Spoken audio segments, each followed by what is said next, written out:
Dear friends, നമ്മളിന്ന് discuss ചെയ്യുന്നത് JN1 Covid sub വേരിയൻറ്റിനെ പറ്റിയാണ്. കേരളത്തിൽ കോവിഡ് കേസുകൾ വർദ്ധിച്ചു വരികയാണ്. വ്യാപനശേഷി കൂടുതലുള്ള JN1 കോവിഡ് സബ് വേരിയൻ്റാണ് ഈ വ്യാപനത്തിന് കാരണമായിട്ട് സ്ഥിരീകരിച്ചിട്ടുള്ളത്.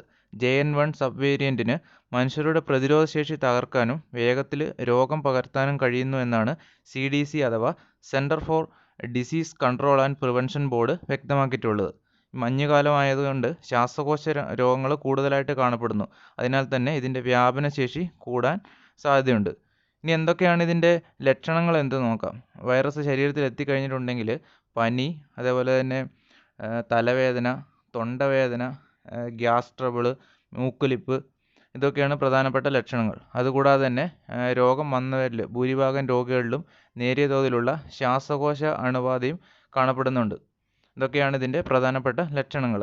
ഇനി എങ്ങനെയാണ് ഇതിനെ പ്രിവെൻറ്റ് ചെയ്യുക, ഇതിനെതിരെയുള്ള പ്രതിരോധ മാർഗ്ഗങ്ങൾ എന്തൊക്കെയാണെന്ന് നോക്കാം. സാധാരണ കോവിഡ് വൈറസിനെതിരെയുള്ള പ്രതിരോധ മാർഗ്ഗങ്ങൾ തന്നെയാണ് ഇതിനും ഉള്ളത്. കൈകൾ നന്നായി വൃത്തിയായി കഴുകുക, 2 ലെയർ അല്ലെങ്കിൽ 3 ലെയർ മാസ്ക് ധരിക്കുക, അതേപോലെ തന്നെ തിരക്കേറിയ സ്ഥലങ്ങളിൽ പരമാവധി ഒഴിവാക്കുക. രോഗലക്ഷണങ്ങൾ കണ്ടാൽ തന്നെ വൈദ്യസഹായം തേടുക. അതുപോലെ തന്നെ COVID-19 വൈറസിനെ അപേക്ഷിച്ച് ഇതിന് വ്യാപനശേഷി കൂടുതലുള്ളതിനാൽ നമ്മൾ കൂടുതലായിട്ട് ജാഗ്രത പാലിക്കാൻ ശ്രമിക്കുക. ഓക്കെ ഫ്രണ്ട്സ്, ഇതാണ് നമ്മുടെ വീഡിയോ ഇഷ്ടപ്പെട്ടാൽ ലൈക്ക് ചെയ്യുക, ഷെയർ ചെയ്യുക. കൂടുതൽ വീഡിയോയ്ക്ക് ഞങ്ങളുടെ ഈ ചാനൽ സബ്സ്ക്രൈബ് ചെയ്യുക.